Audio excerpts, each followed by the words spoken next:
Thanks very much, Yikai, and thanks very much for the opportunity to come speak to this group. It's really a pleasure and an honor. I think it's great that there's so many of us here, and it's great that this community, that people take the time to come together and meet and share results and ideas with the broad spectrum of people. We're not yet siloed across the spectrum of foundations to applications, because I think it's far too premature to do that. A balanced portfolio from fundamental exploration to trying to solve important problems, I think is the best way to go, right? It's more productive. We get a sort of a meet in the middle, a quadratic speed up when we do things that way. We study fundamental ideas for their own sake, right? And see what they lead to without being able to articulate, a cost-benefit analysis of what the ultimate results may or may not be. But we have a faith that history has shown us that studying profound ideas eventually, in very unexpected ways, lead to important practical consequences as well. And fundamental ideas should be judged by how fundamental and interesting they are, not by their immediate commercial impact. Similarly, when we do have to solve important problems in the world, and we always look to, well, what are the tools we could use to solve these problems? And if we tried to just start from the practical problems and invent tools, we'd almost never come up with the powerful tools we have at our disposal today. Right? We'll often just meet in the middle. We'll find a tool that was discovered because it was interesting or for some other reason, and then realize it can be applied to our practical application. So, there's this, I remind people sometimes when I'm trying to explain that they do need to keep funding fundamental research. Up until Simon's algorithm, almost nobody cared about this stuff, right? And then Peter Shor saw the link between this query complexity result that literally almost nobody cared about. I mean, it was rejected from a conference, and cybersecurity. So it's great to bring this whole community together to try to keep the fundamental research going and understanding its implications and how it might be applied to important problems. And conversely, the important problems start stimulating questions we would never have thought of, but very profound questions. And I'll give some examples later. So one important problem we have in our world is cybersecurity. I mean, we're all excited about the opportunities that cyber technologies give us, and they're pervading all aspects of our lives, which means that cybersecurity is fundamental to our security and safety. You can't have safety and security in today's era without cybersecurity. And you can't have cybersecurity without cryptography. Okay? If you want to use untrusted media, right, if you want to leverage a common telecommunications infrastructure, for example, you need cryptography. You also need some amount of trust, or trustworthiness actually, but maybe trust is easier to say, but really we need some degree of trust in something trustworthy people, trustworthy systems, and some degree of physical security. You can never get away without a bit of trust and a bit of physical security. And good crypto, what it achieves is it allows you to drastically reduce how much trust and physical security you need. You can always, in theory, you can get rid of crypto, but then you can no longer use an untrusted infrastructure. But we want to leverage the astronomical power of being able to use the global telecommunications infrastructure. And therefore, we need some crypto. Because we'll often encounter, when we try to encourage people to use the better crypto, we'll get the condescending pat on the head and be reminded that, these are the real threats are elsewhere and so on. But without crypto, it all falls apart. And Johannes Buchmann outlined that very nicely this morning, so I don't need to reiterate how just the internet stops working if public key cryptography is broken. And another important point is, unlike the trust assumptions and the physical security assumptions, there's no equivalent of a record now, decrypt later.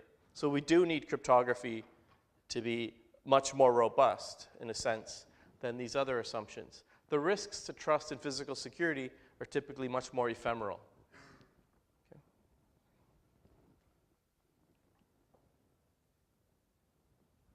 And so these computational assumptions on which modern cryptography is often based, usually based, are occasionally broken. Okay?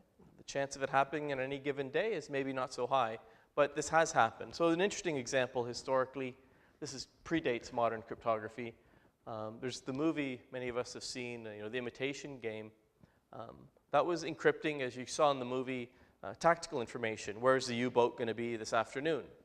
The strategic information, so much more valuable information, was protected by another family of codes called the fish codes.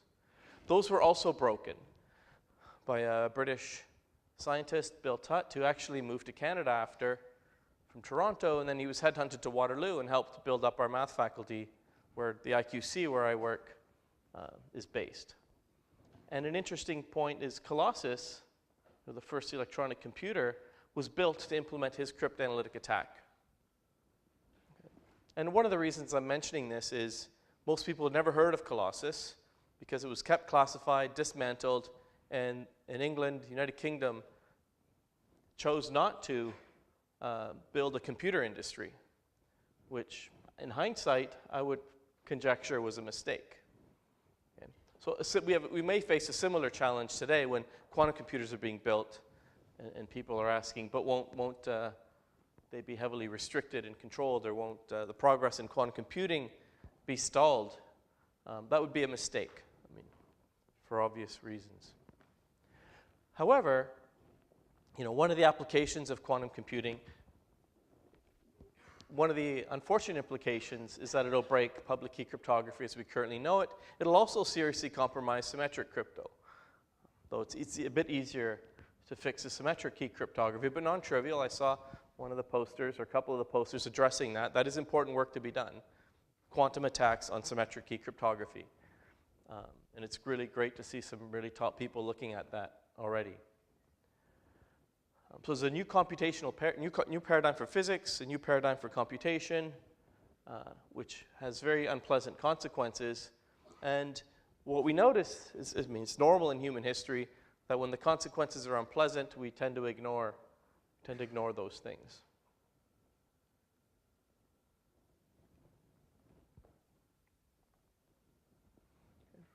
So, I actually started working in the early 90s, mid-90s in public key cryptography. I switched very, very reluctantly to quantum computing. I dismissed it for several times. I thought Gilles Brassard was, had lost his mind when he was telling me how excited he was about quantum computing, and then I later realized he was right and I was wrong. This is actually a very exciting thing. It's a whole new paradigm. I was working in the wrong paradigm, so I switched to quantum computing and was doing, was having lots of fun there. But because quantum computers could solve all these really interesting problems, and I was working on quantum algorithms and complexity, things like self-testing to allow us to certify devices eventually, and so on. But I became more and more worried that we're not going to fix this threat that quantum computers pose before quantum computers are reality. So in the last 5 years or so, I've been personally realigning my efforts to a lot of the research underpinning making our cryptographic infrastructure quantum safe. So again, if we want quantum computing to be a very positive thing for humanity, we have to fix this problem first. And coming from a crypto background, I knew that this is non-trivial. Going from DES to AES took a decade or two. And it's a very trivial thing mathematically, like what's the big deal? Same input, same output, it's just a different function. And that took ages. So I knew that going from RSA and ECC to something quantum safe was going to take a long, long time, and we were nowhere close to getting that job done. So I guess, there's a bizarre historical fluke that we're living in right now, and I think we have an opportunity as a community to take advantage of it. But it's it's unexpected one-time offer, okay? This kind of stuff doesn't normally happen. So, okay, this part is not the fluke, that our current crypto infrastructure is not nearly as good as it could be. That's not surprising. So in practice, once something kind of sort of works, it's really hard to replace good enough with excellent. Okay? Good enough is sort of the enemy of excellent, but that's reality.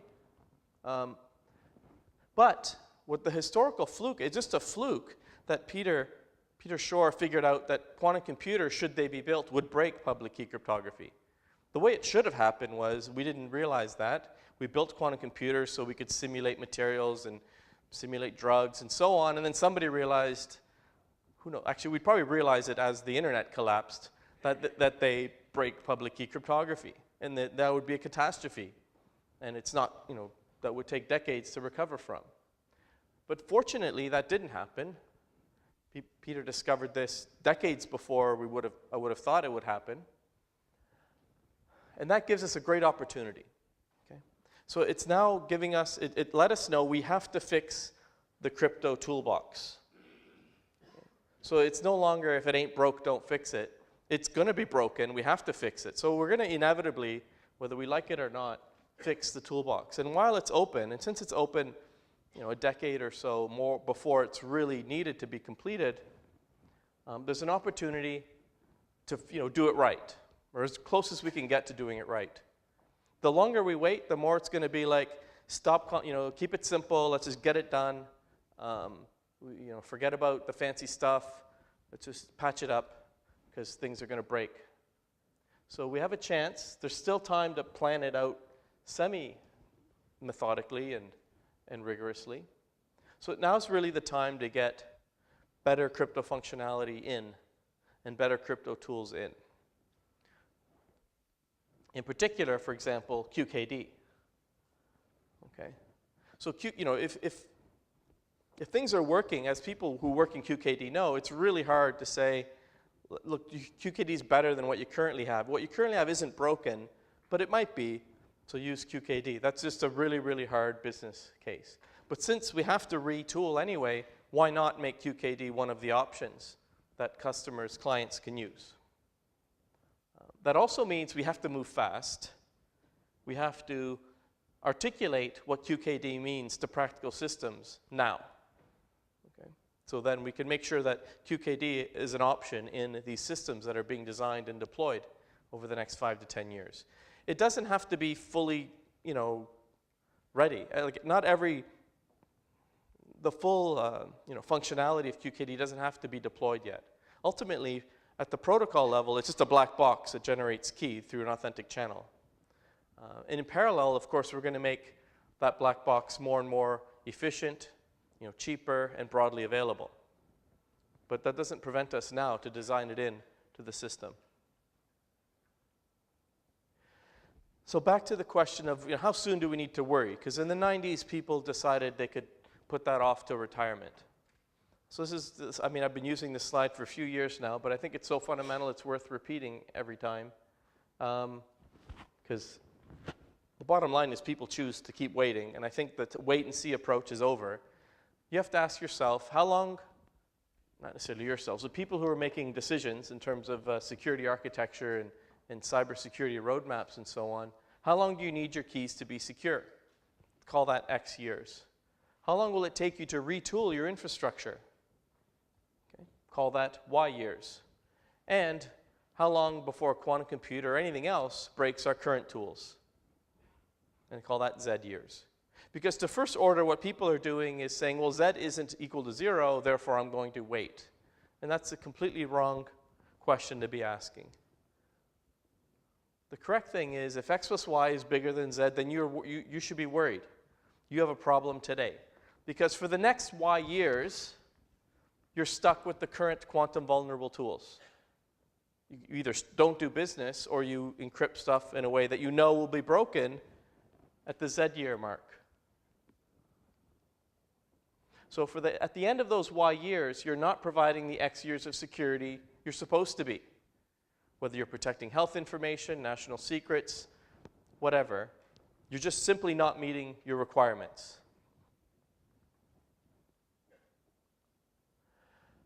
Right? So if X plus Y is bigger than Z, then you're just not going to be able to provide, to satisfy the promises you're making. And I thought, well, that should be convincing enough. That should prompt people to take action. Okay? But it didn't. Which I was like, well, that's disappointing. I said, well, this will convince them. Because now we're reaching a point where Y there's a significant likelihood that y is bigger than z, that quantum computers will break RSA and ECC, and we haven't deployed the fix. And then systems will collapse. It's not a matter of, yeah, I'll be able to do e-health and this and that, but eventually somebody might be able to break that information. It's like, no, the internet collapses. Financial payment systems collapse, and so on. Dun, dun, dun.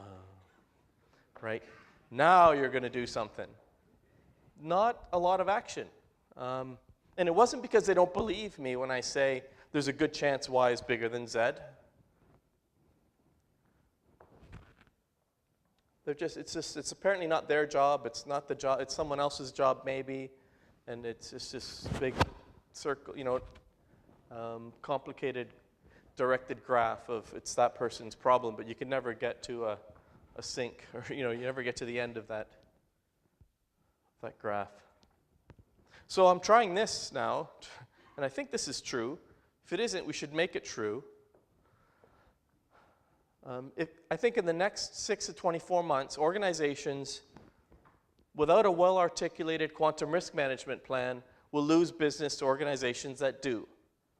Because now it's sort of saying, you might lose your Christmas bonus if you don't do something about this. And maybe that will prompt some action. I mean, the internet collapsing, major catastrophes in 10 years apparently don't motivate a lot of action. But maybe losing your Christmas bonus will, or going out of business and so on will. And I think this is true, and it should be true, right? If you have a choice between two vendors, why not pick the one who's at least pretending to have a plan against this well-defined threat? So what is Z? Because I think many people still think, well, it's probably 50 years anyway. So this X plus Y is not bigger than Z, and Y is not bigger than Z. But I personally disagree. So how do I estimate this?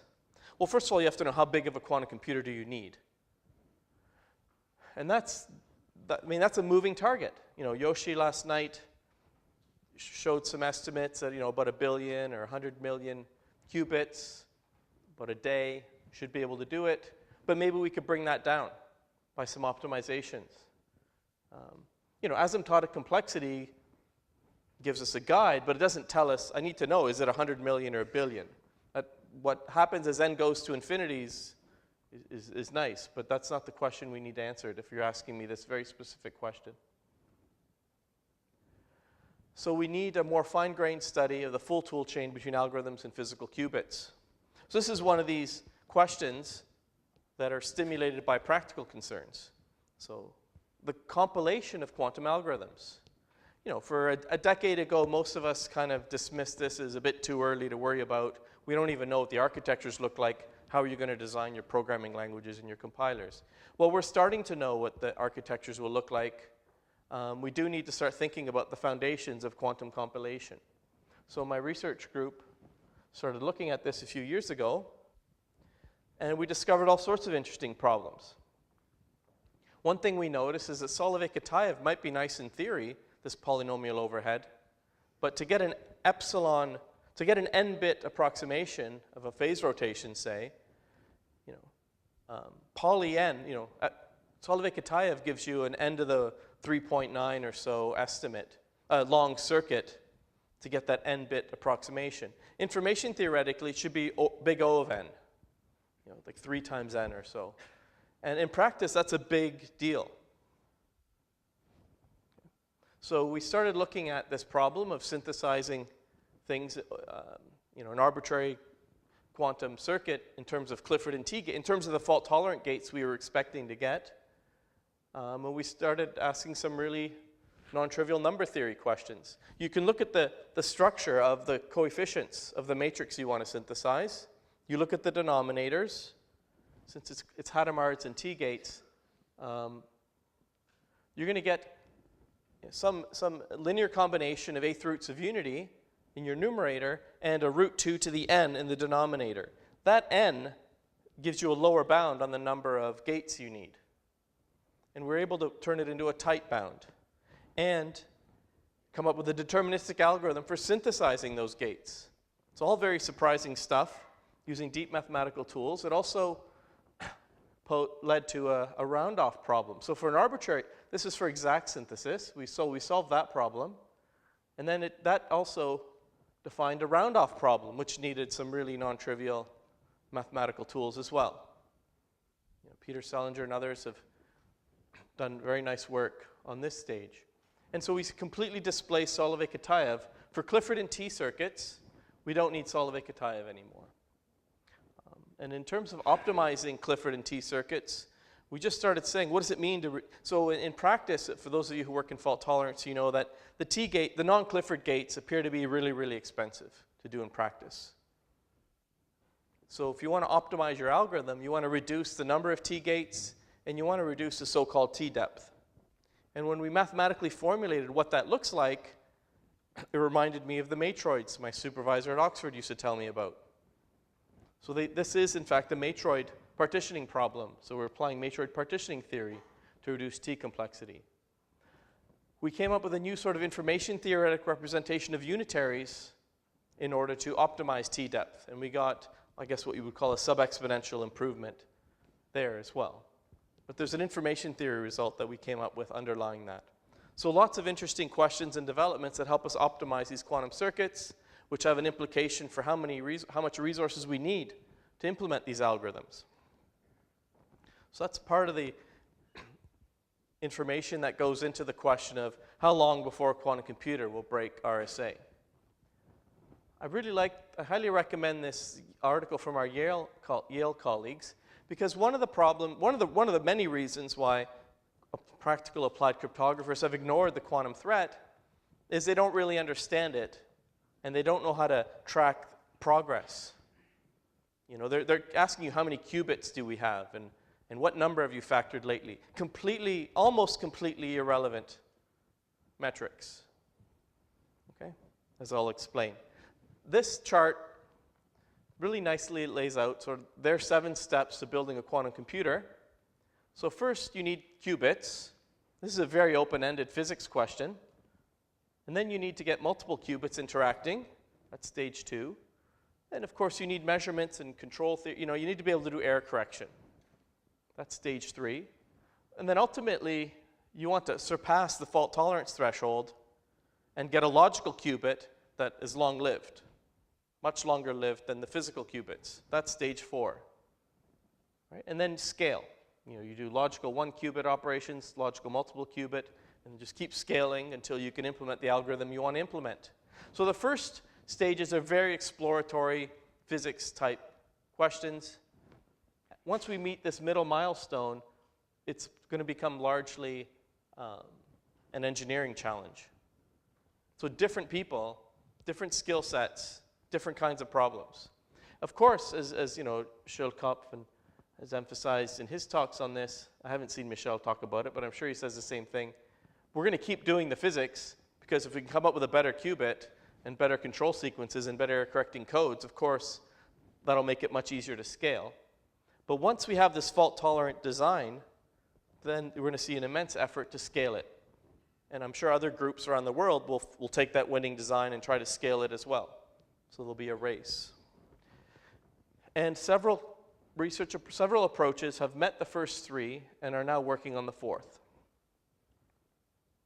Okay. And really impressive progress is being made on the benchmarks for that stage 4. So it's not like, you know, nothing has happened, as many people in cryptography often say. A lot has been happening. There's been exponential progress, improvement in things like qubit lifetimes and decoherence times and so on. And we haven't been communicating it very clearly and convincingly to these other communities. So, I mean, IBM, you know, we want to get this surface code implemented. And IBM last autumn did a 2x2 subgrid. The Delft group did a 1x5 subgrid. Google shortly after, UCSB shortly after 9x1 subgrid. I don't want to underestimate how hard it will be to do the full surface code qubit. It's hard, but they're moving very quickly in the right direction. Okay. So, you know, and during my master's defense at Oxford, I was asked, when are we going to have a quantum computer? And I didn't want to answer the question but they said you have to answer it if you want to graduate. So I told them what I thought. This is what I believed. I just didn't want to say it because I knew I could be wrong. I said, I think we're going to have 20 qubits in 20 years. And they thought I was very pessimistic. My logic, I mean, I met people like Gilles and Charlie and then David DiVincenzo and Dave Wineland and people working on this at the time. And it was clear that whatever they want, they didn't even know what system they were going to use. And even if they had an idea, they were missing 9 out of the 10 tools they needed. So I said, it's going to take, so you could brute force get 10 qubits. So that's why I picked a bigger number, like 20. Because I didn't think people could just brute force and get 20 qubits working. So by the time, but it would probably take a couple decades to come up with the ideas and build the tools to be able to play around with 20 qubits in a meaningful way, where you could really start thinking about scalable architectures. So I think I'm on track with that one, so next year. Because we know there's groups already working on 100 qubits. So I'm hoping one of them publishes a paper with at least 20. Then I'll go back to my thesis committee. And I've been making predictions over the years, and I've become a bit smarter in that I put probabilities now. So I say there's a 1, and I believe this, and I've sort of robustness checked these numbers based on when are we going to meet threshold, how long will it take to scale, how many qubits do we need, how much money's being spent on this, and so on. I think there's a 1 in 7 chance it happens by 2026. So probably not. So that means a 6 in 7 chance it won't. But it could happen. If we meet threshold in the next 4 to 5 years and the scaling happens quickly, it could happen. And I think that probability goes up pretty fast after that to even money by 2031. Which sounds, for many people, they say, well, that's a long time away. I'm like, yeah, but it takes you that long to do anything about it. So why do I think this? Well, for example, I'm even more confident in these predictions. So just a few weeks ago, IARPA had this BAA, Broad Agency Announcement, essentially asking for proposals to build such a fault-tolerant logical qubit. So if they're funding some top groups in the world to give them a logical qubit by 2021, there's a really good chance it's going to happen by 2021. In fact, there's a good chance it could happen by 2020 or 2019. But, so I think there's a low probability in the next year, or non-zero, but low in the next 1, 2, 3 years, but it starts to go up to a significant number by 2021.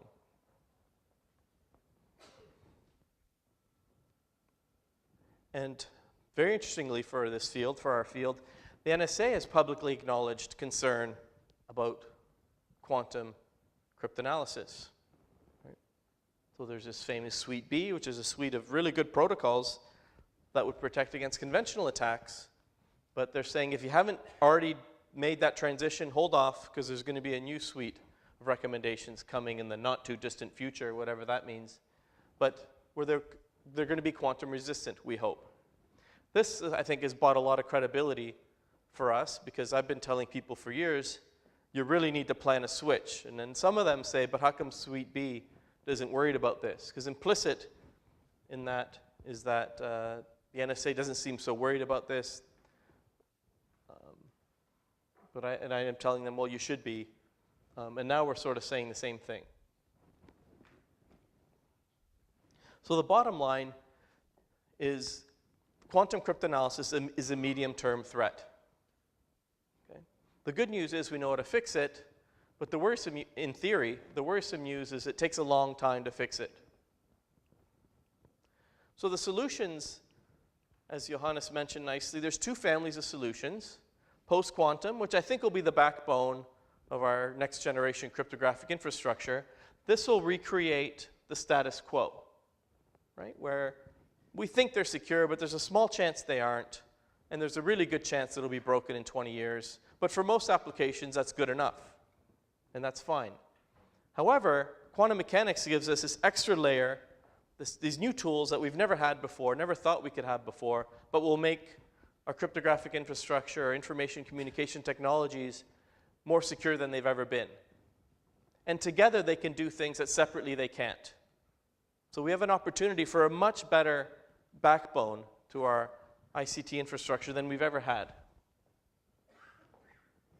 And just a note on terminology. We invented the term quantum safe to mean anything and everything that we believe is safe against quantum attacks. Okay, so we meant so some people use post-quantum to include QKD, some don't. I think Johannes does. Like anything that you could deploy today but be secure against tomorrow's attacks. Quantum resistant typically doesn't include QKD. Whatever, we just wanted to invent a term that it captured it all. Unfortunately, I notice sometimes people using quantum safe to mean post-quantum only or something. So no, we invented it specifically to include both approaches. Right? And it's also a better sort of word when you're communicating to a broader audience, because they don't really know what post-quantum means. And again, QKD, it's a wonderful tool. We will have a quantum internet someday. When, we don't know, but it's important to plan this functionality in for now, because we're going to go from point to trusted nodes to a growing system of untrusted repeaters. So I won't have time to say very much about this, but the question is, will QKD be a serious part of this next generation infrastructure? And we can't take that for granted. There's a lot of objections that get voiced against QKD, and I highlight some of them here, like just use post-quantum, or why don't you just exchange a large hard drive, and so on. They all have, they all have answers. So Lawrence and I wrote a paper addressing most of these.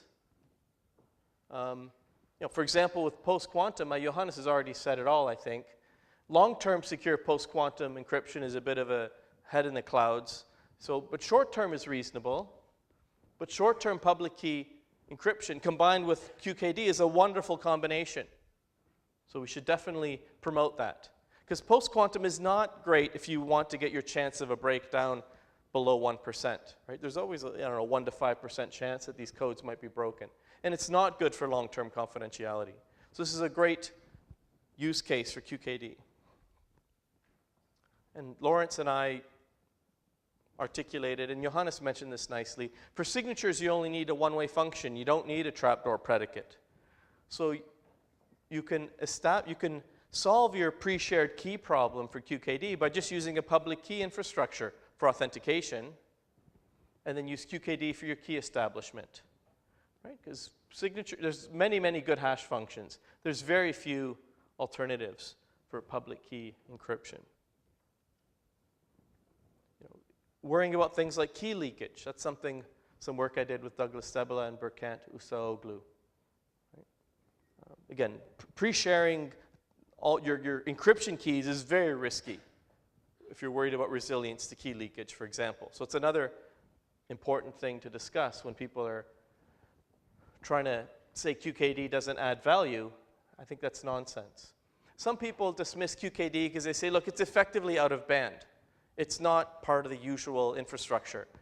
And I thought about this, and they have I think it's important to separate the two features of in-band standard telecommunications that we're interested in. One is, it's just standard technology. I don't care how the bits are encoded and sent around. The other is, I don't trust it. Okay. So post-quantum crypto has both these features. Trusted courier has neither of these features. And QKD, we're using an untrusted medium, but it's not a standard, there's certainly optical fiber can support QKD, but wireless can't. So it's somewhere in between. But for me, it has the most important feature in that we're using an untrusted communication system. Okay. The bottom line is that in some cases, QKD adds a lot of value. In some other cases, maybe not as much. But that's really a customer's problem. Our job is to make the best possible cryptographic infrastructure we can, and clearly QKD is part of that. So here's some analyses of the pros and cons of QKD. Quantum proofing takes a lot of time. We need quantum algorithms people to study these post-quantum systems a lot more than we have if we really want to build confidence in them. We need to train the next generation workforce to be able to do this transition and make the smart decisions.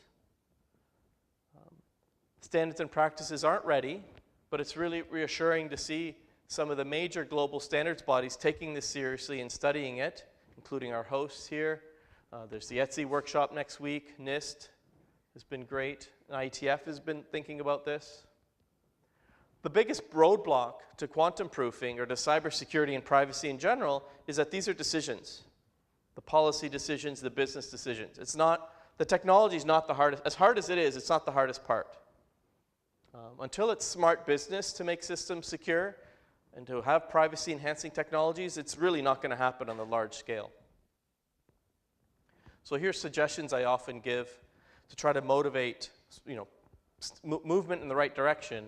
Try to get quantum safe options on vendor roadmaps. Make quantum risk management a part of your cybersecurity roadmap exercise. If you need standards, ask for them. If you need more studies, ask for them. Don't use them as an excuse to not do anything. And try to reward organizations that do take this seriously. I also think as individual citizens, we can make a difference, especially during elections. Ask your members of parliament and so on what they're doing about it. It's a perfect time to get promises they may not keep, but at least they'll talk about it. So to conclude, we know that quantum safe is a necessary condition to be cyber safe. We've been given this head start. That's a historical fluke. We really need to take advantage of it.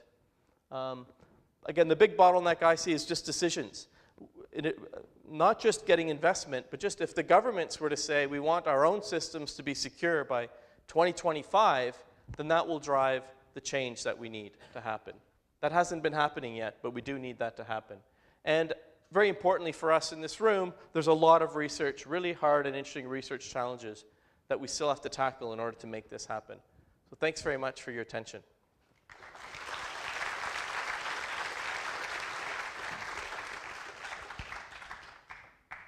All right, so we're running a little bit late, but let's take one quick question.